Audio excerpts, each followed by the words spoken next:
लेकिन इस बार हमने महज 2 सीटें लड़ने का इसलिए फैसला किए कि ये 2 सीटों को आप जिताकर लेकर आइए। इंशाअल्लाह 2027 के एमसीडी के अंदर हरे झंडे म्युनिसिपल कॉर्पोरेशन दिल्ली के अंदर कितने लहराएंगे इंशाअल्लाह आप देखेंगे। ये मेरे 2 शेर अगर विधानसभा के अंदर चले जाएंगे तो 68 के ऊपर भारी लड़ेंगे मेरे भाई। एक मंत्र उन्होंने मुझे बताया था कि इतिहास जो है वो दिलेरों का लिखा जाता है, दलालों का इतिहास नहीं लिखा जाता। सरकार खुद कहेगी, अमित शाह नरेंद्र मोदी खुद कहेंगे कि इनको बाहर करो, इनको जेलों में मत डालो। अगर जेल में डाले तो ये एमएलए बनकर बाहर निकलते हैं। कल ऐसा ना हो कि मुझसे पूछे लोग कि आप मुस्तफाबाद गए थे और मुझे ये बोलने पर मजबूर होना पड़े कि मैंने इंसानों को तो देखा है वहां पर, लेकिन शायद उनका ज़मीर मर चुका है। भाजपा के पास तो हराम की दौलत की कमी नहीं है। आम आदमी पार्टी ने भी मोहल्ले मोहल्ले के अंदर शराब की दुकानें खोलकर शराब के ठेले लगाकर बहुत बेईमानी का पैसा कमाया। कि तेरी ताकत का अंदाजा मुझे है कि तू कितनी ताकत लगा सकता है। अरे लेकिन जिसके नाम के ऊपर हम निकल रहे हैं, मेरे आका मोहम्मद रसूल सल्लल्लाहु अलैहि वसल्लम, उसकी ताकत का तुझे अंदाजा नहीं है। अब ये केस मेरे पे बना सकते क्या? नहीं बना सकते। आधा अपन बोले आधा ये बोले, तो इनके हाथ में क्या लगा? तो एक बात सुन लीजिए, जिस पार्लियामेंट के अंदर इम्तियाज जलील को असदुद्दीन अवैसी साहब के बाजू बैठने का शर्फ हासिल हुआ था, उसी पार्लियामेंट के अंदर हमने दहशतगर्दों को भी बैठे हुए देखा है। कि तेरा मेरा रिश्ता क्या? ला इलाहा इल्लल्लाह। तेरा मेरा रिश्ता क्या? ला इलाहा इल्लल्लाह।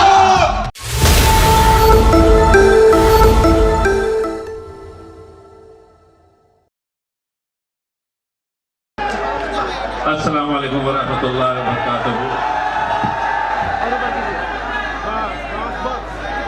असद साहब रास्ते में है, इंशाल्लाह कुछ ही देर में असद साहब आपके बीच में आएंगे।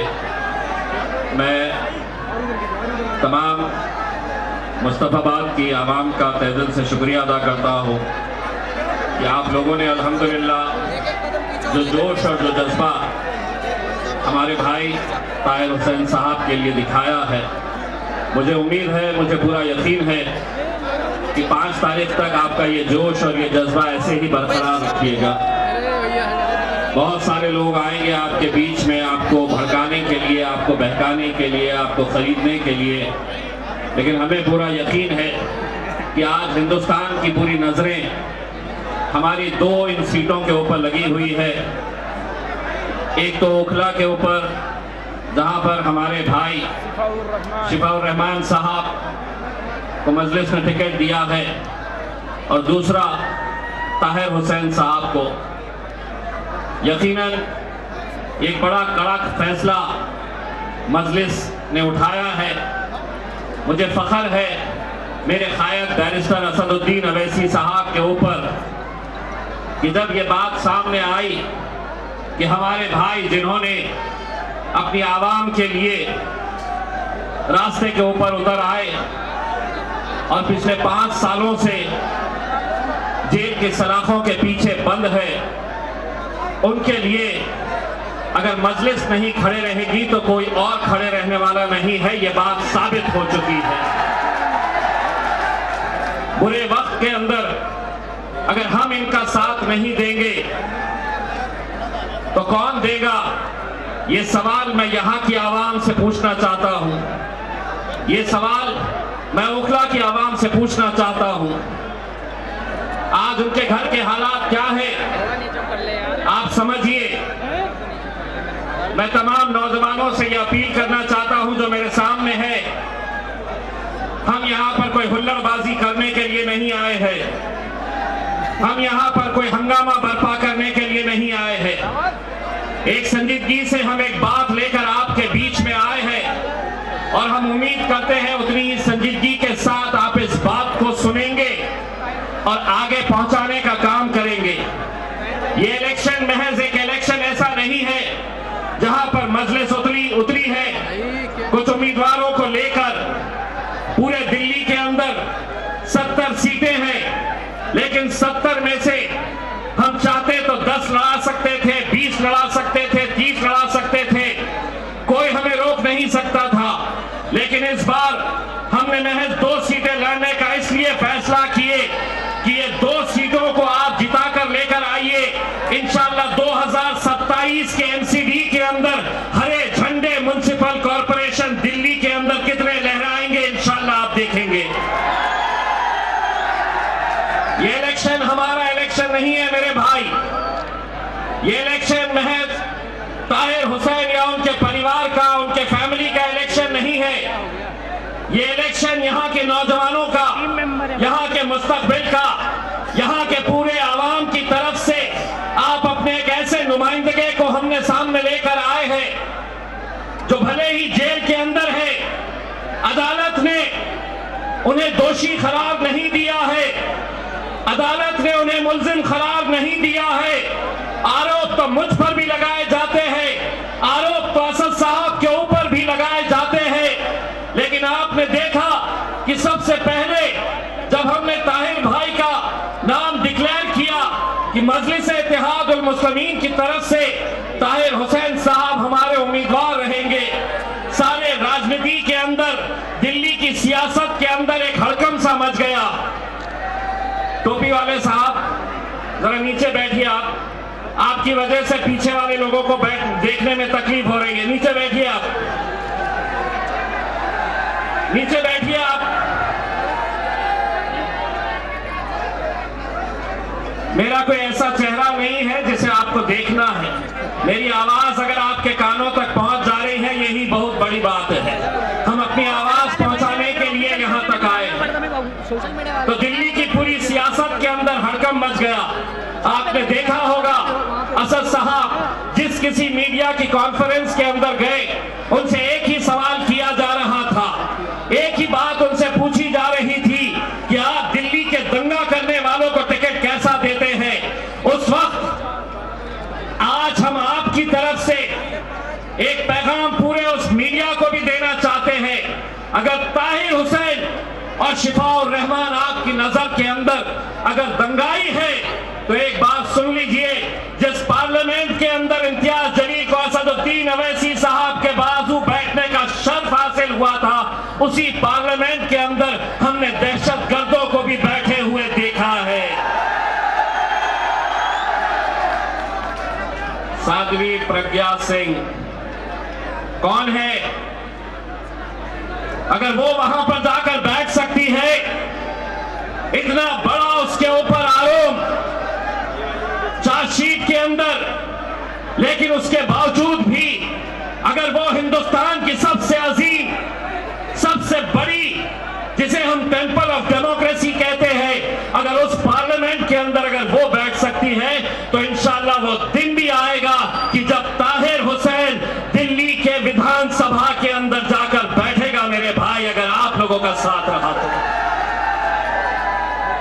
लेकिन नहीं, हम यहां पर इकट्ठा हो गए, भीड़ आएगी, असद साहब को सुनेंगे, तालियां बजाएंगे, अपने घर चले जाएंगे, फिर कोई एक जलसा सजेगा और यही आपको बताया जाएगा कि नहीं, यहां पर अगर वोटों का बंटवारा अगर हो गया तो फलां पार्टी जीत कर आ जाएगी।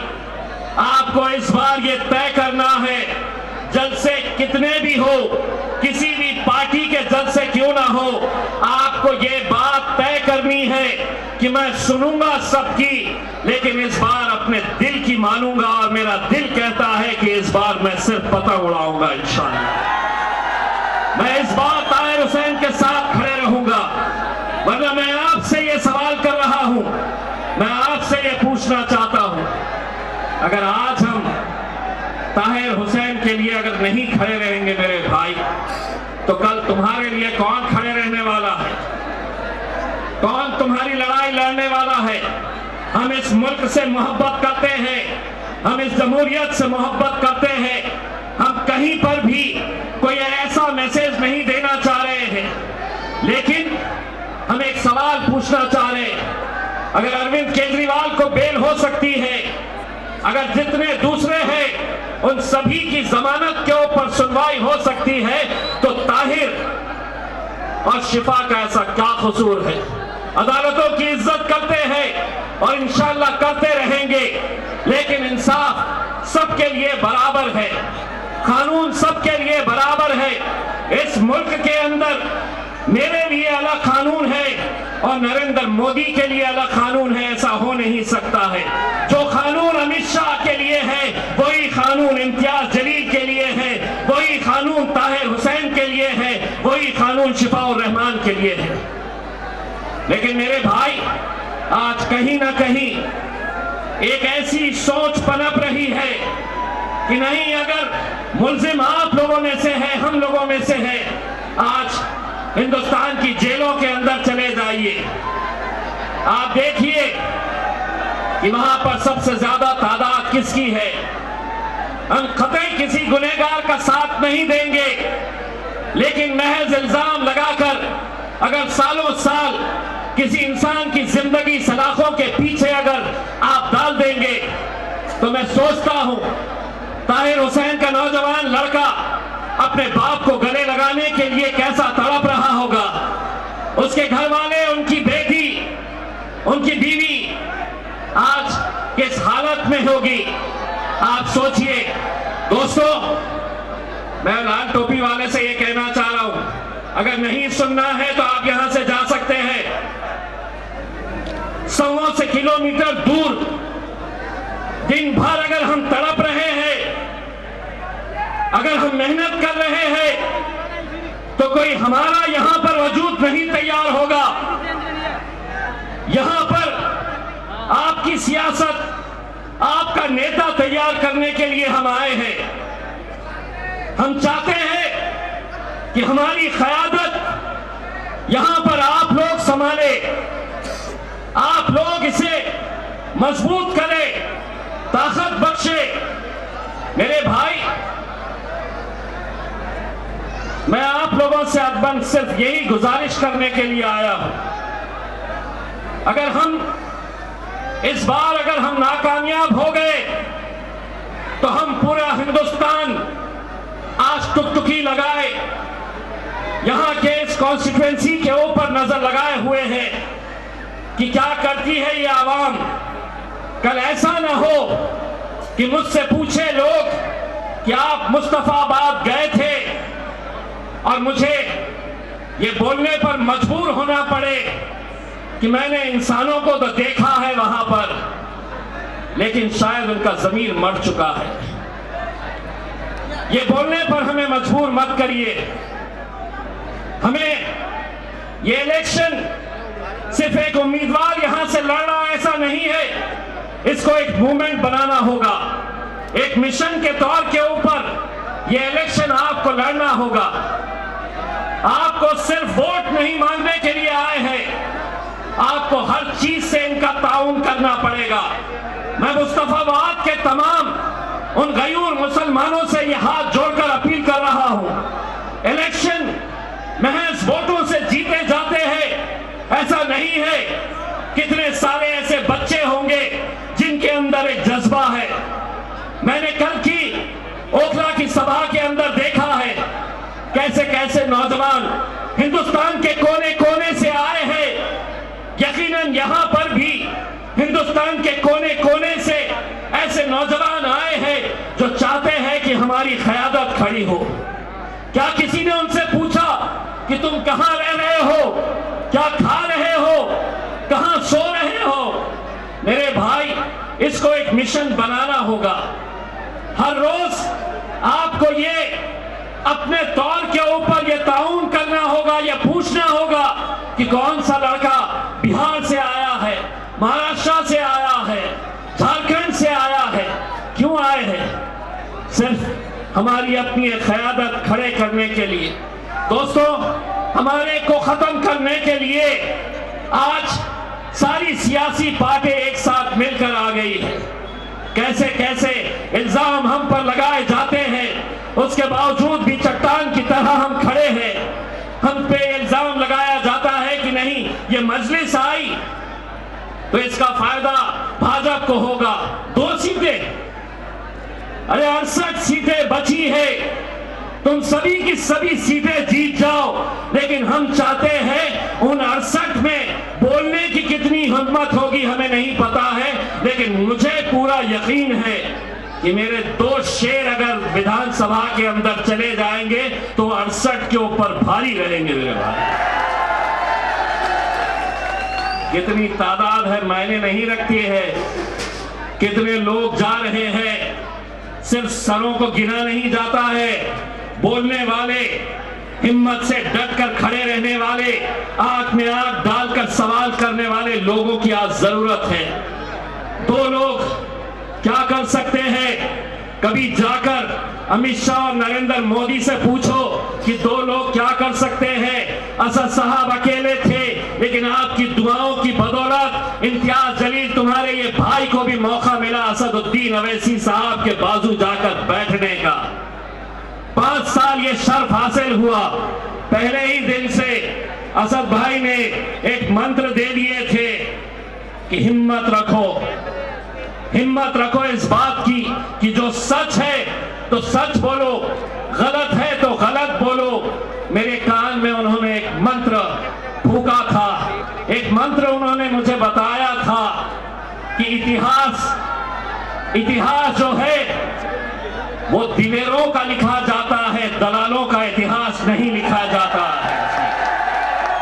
जब हमने बोलने की शुरुआत की थी, मुझे आज भी अच्छी तरह से याद है कि मैं जब पहली तकरीर करने के लिए खड़ा हुआ था तो मुल्क के गृह मंत्री अमित शाह साहब सामने बैठे हुए थे।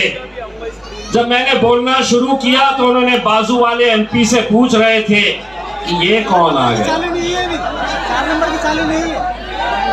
तो हो सकता है उन्होंने बोले होंगे कि साहब पहले अपन एक शेरवानी से परेशान थे, अब ये दूसरा भी आ गया है, ये भी बहुत बोलता है। जब हमने ताहिर भाई को इलेक्शन लड़ाने का फैसला किया तो हमें मालूम था कि ये इलेक्शन पैसा यहाँ पर कितना मायने रखता है। भाजपा के पास तो हराम की दौलत की कमी नहीं है। आम आदमी पार्टी ने भी मोहल्ले मोहल्ले के अंदर शराब की दुकानें खोलकर, शराब के ठेले लगाकर बहुत बेईमानी का पैसा कमाया। हमारे पास क्या है कि जिसकी ताकत पे, जिसके बलबूते के ऊपर हम ये इलेक्शन लड़ रहे हैं, तो मेरी ताकत क्या है मेरे भाई? मेरी ताकत एक वो है और मेरी ताकत ये है। हम आपके भरोसे के ऊपर यहाँ पर आए, पूरी मशीनरी तुम्हारे पास है, सारी ताकत तुम लगा सकते हो, पुलिस का इस्तेमाल कर सकते हो, प्रशासन का इस्तेमाल कर सकते हो, लेकिन एक बात अच्छी तरह से समझ लो, ताकतें तुम्हारी है पर खुदा हमारा है। और उसी खुदा का नाम लेकर मेरे भाई, आज मैं ताहिर भाई की कैफियत जेल के अंदर कैसी है मैं सोच सकता हूँ, समझ सकता हूँ। हम अदालतों का सम्मान करते हैं, लेकिन क्या इस मुल्क के अंदर ऐसे कितने जेल में बंद कैदियों ने इलेक्शन नहीं लड़ा? क्या उन्हें जमानत नहीं मिली? क्या वजह है कि ताहिर हुसैन साहब को आप जेल में रखना चाहते हैं? दोस्तों, आप हाथ जोड़कर, हाथ उठाकर अल्लाह की बारगाह में ये दुआ करिएगा कि एक बार वो शेर को बाहर निकलने दीजिए इलेक्शन से पहले, फिर देखिए मुस्तफाबाद के फिजा के अंदर आपको कैसा बदला हुआ माहौल नजर आएगा। निकलने दीजिए उन्हें। वो आपके लिए अंदर गए हैं, कोई जेब काट कर, किसी की जमीन हड़प कर, किसी का पैसा डुबाकर वो अंदर नहीं गए हैं, वो आपके लिए गए हैं। और अगर आज आप उनके लिए नहीं खड़े रहेंगे तो कल शायद कोई नहीं खड़े रहेगा मेरे भाई, कोई नहीं खड़े रहेगा। ये आप लोगों की जिम्मेदारी है कि इस इलेक्शन को कामयाब करिए। इस इलेक्शन के अंदर वो तमाम सियासी पार्टियों को एक जवाब दीजिए कि 68 सीट जो बची हुई है, 68 सीटें, उनके ऊपर जिसको आपको वोट देना है दीजिए, लेकिन एक पैगाम दीजिएगा कि ये इलेक्शन मैं सिर्फ किसी एक एमएलए को जिताने के लिए नहीं लड़ रहा हूं, मैं हिंदुस्तान के मुसलमानों को मजबूत करने के लिए, उन्हें ताकत बख्शने के लिए और एक पैगाम देने के लिए कि अगर तुम जेल में होंगे तो क्या होगा, तुम जेल के बाहर निकलेंगे तो इंशाल्लाह ये आवाम उन्हें एमएलए की हैसियत से बाहर निकालेगी। ये कर सकते हैं मेरे भाई, ये कर सकते हैं अगर आप लोग पूरी जिम्मेदारी के साथ ये इलेक्शन अपने हाथ में ले। जरूरी नहीं है ये इलेक्शन उनके फैमिली मेंबर्स, उनका बेटा शादाब घर घर जाए, उनके फैमिली मेंबर्स घर के ऊपर जाए। आप लोगों को ये ख्याल रखना है कि 5 तारीख के दिन किसी का नाम शौकत होगा, किसी का रज़ाक होगा, किसी का अफसर होगा, जो भी आपका नाम है आपको मुबारक, लेकिन 5 तारीख तक हर शख्स का नाम होना चाहिए कि मेरा नाम ताहिर हुसैन है, मैं इलेक्शन लड़ रहा हूं। ये आप लोगों को तय करना है कि आपको ये इलेक्शन अपने हाथ में लेना है। आपको जो बन सकता है आपको वो करना है, तब जाकर हम अपनी क़यादत खड़े करेंगे। दोस्तों, हमें खत्म करने के लिए, हमें कमजोर करने के लिए कैसी कैसी साजिशें रची जाती हैं। आप इस बात का गवाह होंगे कि जब हमारे नबी करीम सल्लल्लाहु अलैहि वसल्लम के खिलाफ किसी ने गुस्ताखी की तो महाराष्ट्र के तमाम मुसलमान लीडर्स खामोश थे, लेकिन मैंने कहा कि ठोकर मारता हूं ऐसी सियासत को कि मेरे आका के ऊपर जब बात आएगी तो चलो निकलो सड़कों के ऊपर। और कैसा काफिला निकला आपने देखे हैं हिंदुस्तान की तारीख के अंदर। मुझसे हुकूमत ने, शिवसेना की, भाजपा की हुकूमत ने पुलिस के जरिए एक पैगाम पहुंचाया और उन्होंने कहा कि हम तुम्हें मुंबई तक आने नहीं देंगे। हमसे कहा गया कि तुम्हें कुछ किलोमीटर के बाद ही रोक दिया जाएगा। मैंने उनको एक जवाब दिया कि तेरी ताकत का अंदाजा मुझे है कि तू कितनी ताकत लगा सकता है। अरे लेकिन जिसके नाम के ऊपर हम निकल रहे हैं, मेरे आका मोहम्मद रसूल सल्लल्लाहु अलैहि वसल्लम, उसकी ताकत का तुझे अंदाजा नहीं है। और अल्हम्दुलिल्लाह मुझसे कहा गया ना निकलो, मैंने कहा हिम्मत है तो रोक के बता। हिंदुस्तान की तारीख के अंदर 42 किलोमीटर तक का काफिला, कितने सारे पुलिस के बड़े अधिकारी मुंबई में पहुंचने के बाद मुझसे कहने लगे, कोई कहता था कि सर्विस के अंदर मैंने इतना बड़ा जुलूस नहीं देखा, इतनी बड़ी रैली नहीं देखी। ये मैंने नहीं किया, मैंने सिर्फ आवाज लगाया कि ऐसी सियासत, ऐसी राजनीति, ऐसे डर को हम ठोकर मारते हैं। अगर हमारे आका के नाम के ऊपर अगर इम्तियाज जलील की जान भी चली जाए तो मैं अपने आप को फख्र महसूस करूंगा। अल्हम्दुलिल्लाह निकले, सिर्फ एक आवाज लगाई और आवाज सिर्फ यही थी कि तेरा मेरा रिश्ता क्या, तेरा मेरा रिश्ता क्या, तेरा मेरा रिश्ता क्या,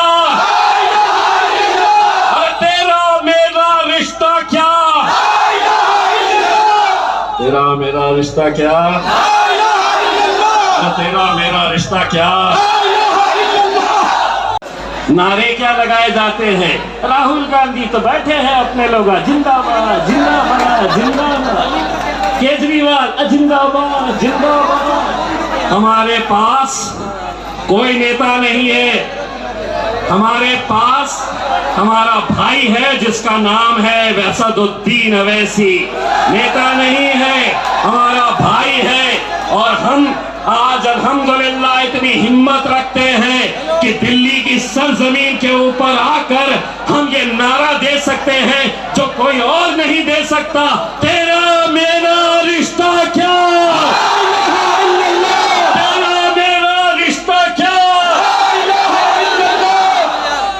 बोलेंगे, डट के बोलेंगे। यही एक जमात है जिसने सिखाया है हमें बोलना।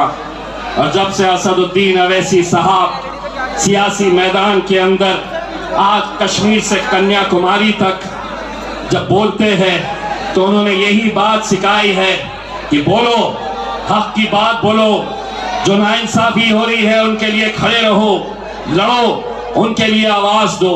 मैं आप लोगों से मेरे भाई, मैं हाथ जोड़कर एक भाई एक बेटे की हैसियत से मैं आप लोगों से अपील करने के लिए आया हूं। इस बार हमारा सर शर्मिंदगी से झुकने मत देना।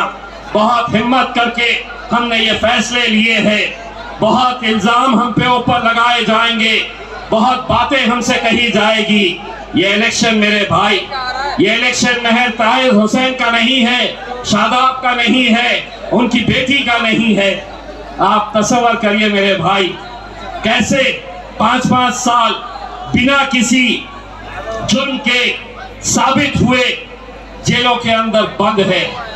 आज कम से कम अगर ये जीत कर आ जाते हैं तो अगली बार जब ऐसा कोई मामला आएगा तो पुलिस खुद कहेगी, सरकार खुद कहेगी, अमित शाह, नरेंद्र मोदी खुद कहेंगे कि इनको बाहर करो, इनको जेलों में मत डालो। अगर जेल में डाले तो ये एमएलए बनकर बाहर निकलते हैं। समझो,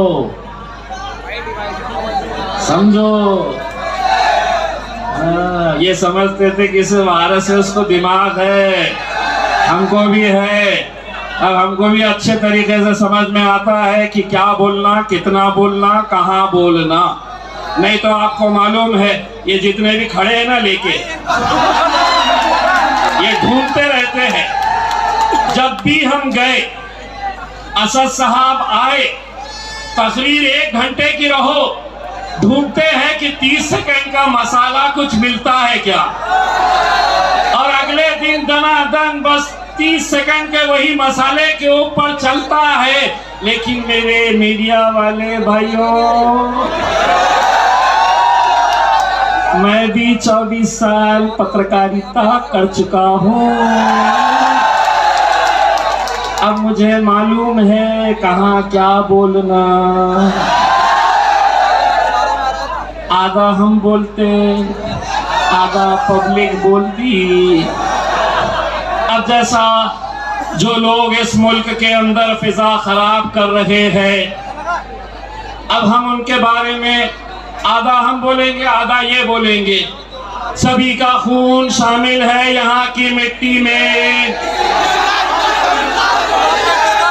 सभी का खून शामिल है यहाँ की मिट्टी में। ये मुल्क हमारा है, कौन बोला है वो हमारा है? ये मुल्क तुम्हारे बाप का नहीं है। बाप तो जागीर नहीं है, बाप की जागीर। अब ये केस मेरे पे बना सकते क्या? नहीं बना सकते। आधा अपन बोले, आधा ये बोले, तो इनके हाथ में क्या लगा? इसको क्या बोलते? बाबा जी का लो, ना केस ना कुछ।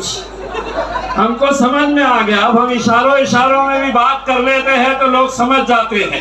हम अगर खामोश खड़े खड़े ऐसा यूं भी देख लिया तो लोगों को मालूम पड़ जाता है कि अब ये पतंग के ऊपर मोहर लगाना है करके।